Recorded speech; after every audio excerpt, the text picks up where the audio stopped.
Nessa tela nós vamos falar das características gerais da Baixa Idade Média. Perfeito? Vem comigo. Decadência do feudalismo e estruturação do modo de produção capitalista. Aqui a gente está começando a decadência feudal. Presta atenção. Transformações básicas. Autossuficiência para a economia de mercado, sai da autossuficiência, que é feudal, para uma economia capitalista, certo? Novo grupo social, burguesia, porque é ela que vai fazer comércio. Claro que esse comércio é o capitalismo comercial, é o mercantilismo que vai surgir, tá? Formação das monarquias nacionais. O que é isso? Nós saímos de uma monarquia feudal descentralizada para uma monarquia o quê? Uma monarquia centralizada, onde o senhor, ele controla, ele tem a moeda dele, o exército dele e a sua lei. Um rei, uma moeda, uma lei e uma fé. Tudo centralizado. Diferente da Idade Média, onde tem uma descentralização, tá bom? Crescimento populacional. E aqui a gente entra no século XI, que é o primeiro século de crise feudal. Olha aqui, ó, essa imagem que está aparecendo para ti, desse crescimento da população. Em 1050, 1150, 1200 e 1300. Olha como a população europeia cresceu. Para manter essa população é preciso de comida, ou então tu faz como Thanos, né? Manda matar metade. Não dava. Então você tem que fazer o que para ter mais alimentos? Melhorar as técnicas de produção agrícola, aí vem a charrua, a rotação de cultura. Por isso dizer que na Idade Média não tem técnicas, tecnologia é um erro. Idade de Trevas, esquece isso, está errado. A cultura gótica, que eu não vou entrar aqui no caso, que mais é para de artes, mas fica a dica. Outra coisa que a gente pode citar aqui, pessoal, é para esse aumento da produção, além das técnicas, é o aumento das terras. Mas como? Conquistando feudos? Pode ser, mas é uma exceção. Mas cobrindo os pântanos, derrubando as florestas para plantar. Por isso a Europa não tem florestas naturais. E no século XIV eles pagam caro, muita seca, chuva, e aí nós temos a grande fome, ok? Trabalho. Mão de obra escrava dá para comprar? Não. Apesar de existir mão de obra escrava. PUC já cobrou sobre isso.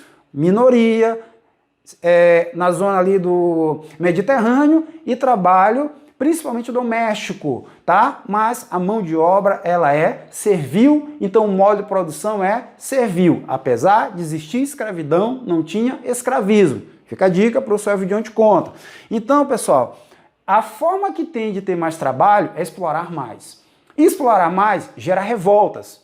Na França chama-se aí de Jacques Querris, tá? Essas revoltas geram fugas. Para onde? Para as florestas. Para onde? Para as estradas e principalmente cidades. Mas tem poucas cidades, porém tem um fato. Daqui a pouco a gente vai falar sobre as cruzadas. E as cruzadas vão fazer com que o comércio volte para a Europa Ocidental, porque a Europa Oriental é o Império Bizantino, que não acabou. E nessas feiras que vão se formar, vêm os vilarejos, vilas e cidades, como a própria Veneza. E daí surgem muitas cidades que vão atrair de imã. Ao contrário do Império Romano, onde as cidades vão sair pessoas de lá para o campo, êxodo urbano, nós vamos ter êxodo rural, do campo para as cidades. Então as cidades crescem. Olha aqui, ó. Os ares da cidade libertam. Então na cidade, pessoal, tem hierarquia social. Deu para entender? Na cidade tem forma de crescer. Claro que nem todo mundo vai ter espaço na cidade, beleza? Mas as cidades vão receber essas pessoas. Vamos avançar aqui, ó. Aperfeiçoamento das técnicas, tudo nós falamos. Aí, movimento cruzadista. Presta bem atenção, porque aqui, pessoal, no século XI finalzinho, 5 últimos anos, até o século XIII, que nós vamos ter a grande pancada no feudalismo que vai levar ao fim dele, tá? As cruzadas, movimento religioso e militar, olha aqui, ó, acomodação de excedente populacional lá na Ásia. Para não ter que ler tudo isso aqui, vocês vão olhando e eu vou falando, tá? As cruzadas, elas tiveram 3 razões. Uma religiosa, libertar Jerusalém, aspas, dos infiéis islâmicos, perfeito? Porque o islâmico, o cristão também é infiel. Segundo, o Papa Urbano II, ele queria ter controle sobre toda a cristandade. Tá olhando a tela? Vai olhando a tela aí, por favor, enquanto eu falo. Por favor. Ó, sendo assim, o que a gente percebe é que, dentro desse processo, se ele lidera um exército até o Oriente, o que vai acontecer? Ele se torna o grande líder novamente dos cristãos. católicos e ortodoxos, porque houve uma divisão da igreja no século XI. Segundo é esse. O terceiro, nobres querem novas terras, que a Europa não tem mais, já foi toda dividida. E a burguesia, ela quer o quê? Comércio. E muitos servos vão enriquecer com o comércio. Então nós temos 3 razões para as cruzadas: religiosa, política e econômica. As cruzadas, então, olha aqui aparecendo aí na tela para ti agora, por favor. As cruzadas vão servir de quê, pessoal? De uma porta de abertura para o comércio que vai voltar para a Europa. Esse comércio de longa distância que deixou de existir e que agora vai voltar a existir nas cidades. E as cidades vão voltar a servir de polo de atração para essas pessoas. Quanto mais as cidades atraem população, mais crise feudal nós vamos ter. E aí a cidade, ó. As cidades burguesas eram cercadas por muros, porque elas eram atacadas por bandidos ou até mesmo por quem? Por senhores feudais, entenderam isso aí? Atacadas por senhores feudais. Ou elas conseguiam liberdade na guerra ou compravam. E com o crescimento dessas cidades, onde a possibilidade de ascensão social é grande, com certeza a exploração do servo vai se fazer com que eles vão cada vez mais fujam para essas cidades, tá bom? Renascimento comercial e urbano. Tá aí, ó, as feiras e as cidades. Olha para cá, ó, só para o seu avião de conta. Diretamente proporcional. Quanto mais as cidades crescem, mais o comércio. Quanto mais o comércio cresce, mais as cidades. Quanto mais a cidade e o comércio crescem, mais o feudalismo cai. Entenderam? Na zona rural, muitos senhores, para não perder seus servos, vão arrendar a terra. E na zona urbana, nas cidades, vão surgir os trabalhadores assalariados dentro das oficinas, que é o companheiro, que é o jornaleiro que trabalha por jornada de trabalho, não é porque ele vende jornal não, tá bom? Ok? Vamos continuar aqui, ó, na nossa próxima tela, tá aqui um banqueiro, os bancos vão surgir, século XIV, as universidades vão surgir, século XIV, primeiro passo mais tarde para quê? Para o renascimento cultural e urbano. E aí, ó, da junção, olha bem essa tela enquanto eu vou falando, tá? Da junção entre os comerciantes surgem as guildas. As guildas são associações de mercadores. Volta para mim agora aqui, ó. São associação de mercadores. Esses mercadores, eles vão monopolizar o comércio europeu de uma cidade ou então de um país. No norte da Europa, dá origem às Hansas, associação de guildas. No sul da Europa, são as cidades italianas, Gênova, Veneza, Pisa e outras, ok? Da associação de fabricantes, aqui de artesãos, nós temos as corporações de ofício, que monopolizam as técnicas, os preços. Então, esse capitalismo que está surgindo aqui, que ainda é mercantil, ele é monopolista, tá claro?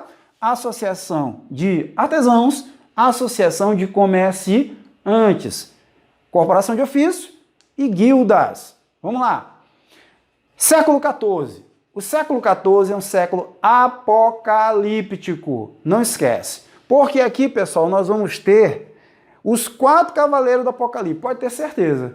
Primeiro, a peste negra. Peste bubônica. As pessoas foram infectadas por bactérias, provavelmente vindo pelos ratos das cruzadas que vieram nos barcos até aqui. Alguns autores dizem que até mesmo pelos piolhos, pesquisas mais recentes. 1/3 da Europa morreu.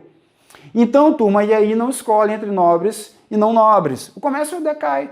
Por quê? Nós temos peste, nós vamos ter a grande guerra, a Guerra dos 100 Anos. Então, o comércio aqui nesse território, onde está aparecendo aí para vocês, temporariamente ele vai cair e o comércio passa a ser pelo Mediterrâneo. Mais tarde, pelo Oceano Atlântico, as grandes navegações. Mais tarde, século XVI, tá bom? Então, ó, enfraqueceu, a peste negra enfraqueceu a Europa.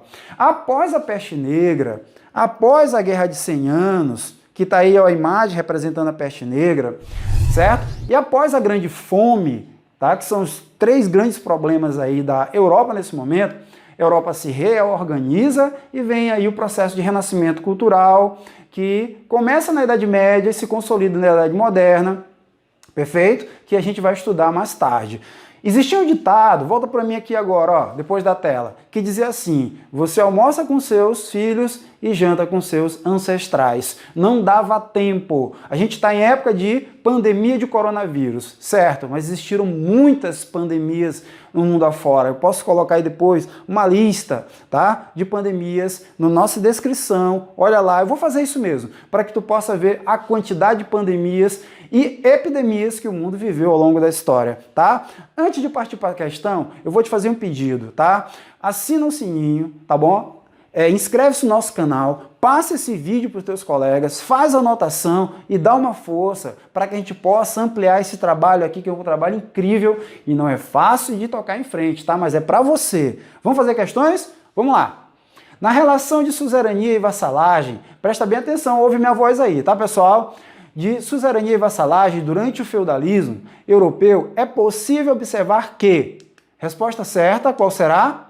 Olha aí, letra D. O sistema de impostos incidia de forma pesada sobre os servos. Impostos, aqui é bom utilizar também obrigações servis, mas imposto não está errado. O imposto da mão morta, por exemplo, era pago pelos herdeiros de um servo que morria para que continuasse nas terras pertencentes ao suzerano. Elvis, eu tive dúvida sobre outra letra. @ElvisHistória. Manda para o meu Instagram, ou então faz um comentário no vídeo, que a gente responde. Não tem problema, tá? Outra questão da FUVEST, adoro questões da FUVEST. Olha aí, ó.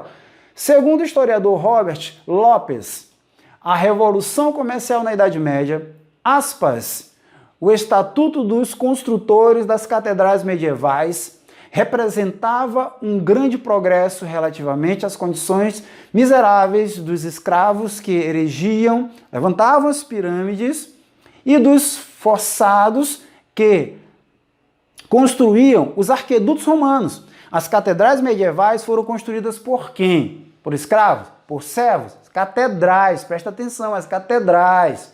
Resposta certa? Artesãos livres e remunerados. Eu não entendi, não é Idade Média, não é feudalismo, não é campo? Turma, acabei de dizer. Presta atenção, olha a voz de comando. Cidades, catedrais. O ar da cidade liberta. Então, pessoal, você tem trabalho livre e remunerado. Entenderam? Mais uma. Olha aí, ó.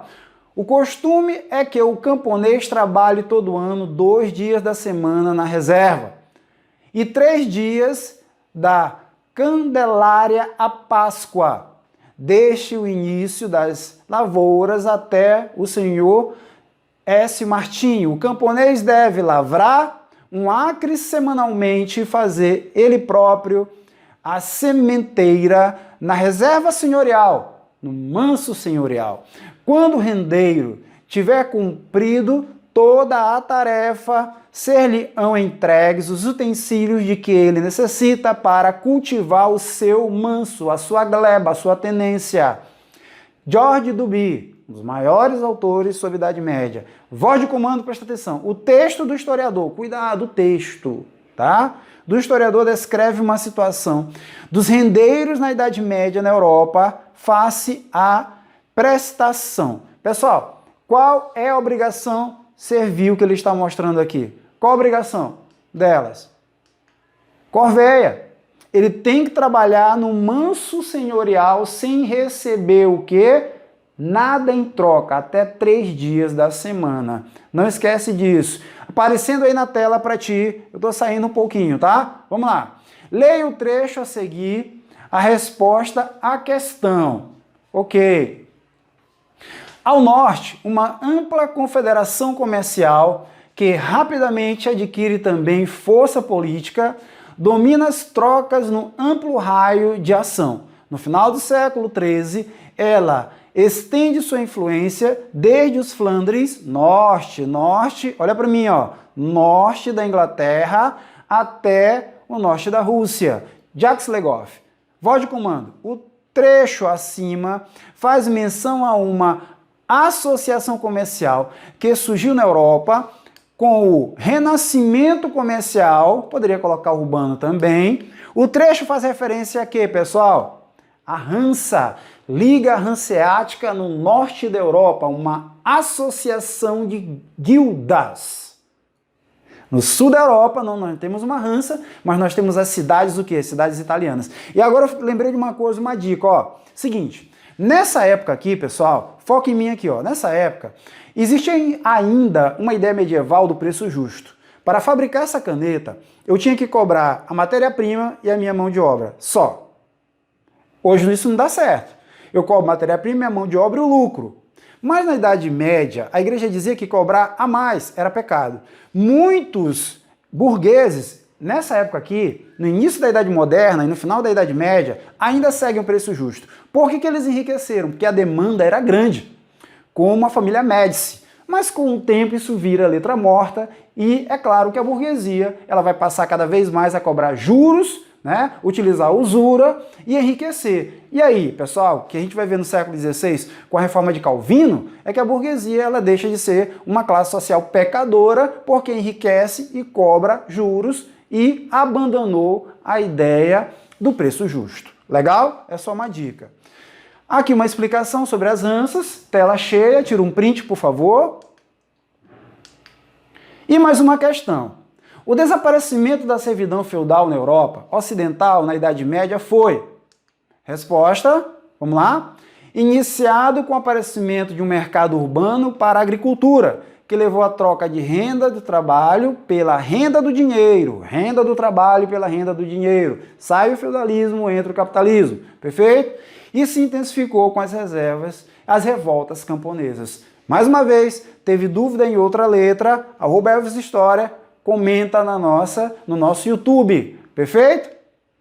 Valeu, professor Elvis John, @Elvis História, beijo no coração. Próxima aula a gente conversa sobre Idade Moderna. Tchau, tchau.